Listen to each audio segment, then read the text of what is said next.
આ તો સવારનું આવી ગયું તુફાન તો થયું કાંક એવું. રાધે રાધે ગાઈસ, સ્વાગત છે તમારું મારા નવા વ્લોગમાં. આપણે પી લીધી ચાય, કેમ કે ચા વિનાનું મને ચેન પડે. અચ્છા. ત્યાં તો ઈસર નીકળી ગયો તો ડિલિવરી કરવા માટે. ત્યારબાદ આવી ગયો તો તુફાન અચાનક. આપણને એમ કે વરસાદ આવશે પણ આવ્યો નહીં.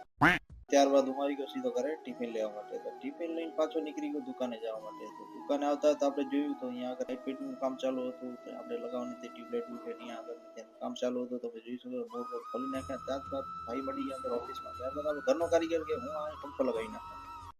ત્યારબાદ આવી ગયો તો ફોર્મ રોલનો માલ. તો તેને આપણે લઈ લીધો અને ત્યારબાદ આપણે મળી ગયા તો ટ્યુબલાઇટ લગાવો. તો ટ્યુબલાઇટ જોઈ શકો છો મસ્ત લાગી ગઈ છે. ત્યારબાદ પંખો પણ મસ્ત લાગી ગયો. ઈશ્વરભાઈ નીચે કચરો ઉડતો તો મને કે હાલે क्या क्या करूं मैं इसका? ત્યારબાદ આપણે જોયું પરફેક્ટ કામ થઈ ગયું. તો નીચે બધો સામાન ઉડતો હતો આડો અવળો. અમુક કરણ જગ્યાએ ભાઈને હે ને નવરા ધંધા ઉડતા હતા જુઓ. क्या क्या करूं मैं इसका? ત્યારબાદ આપણે માલ લઈ લીધો અંદર ને આપણે મંડી ગયા દુકાન વધારવા માટે. તો દુકાન વધારી નીકળી ગયા સીધા ઘરે. તો ભાઈ મંડી ગયા આરીસો જોવા અને આપણે લઈ લીધી છાશ. આજ માટે આટલું મસ્ત. આપણે કાલે એક નવા બ્લોગમાં. રાધે રાધે.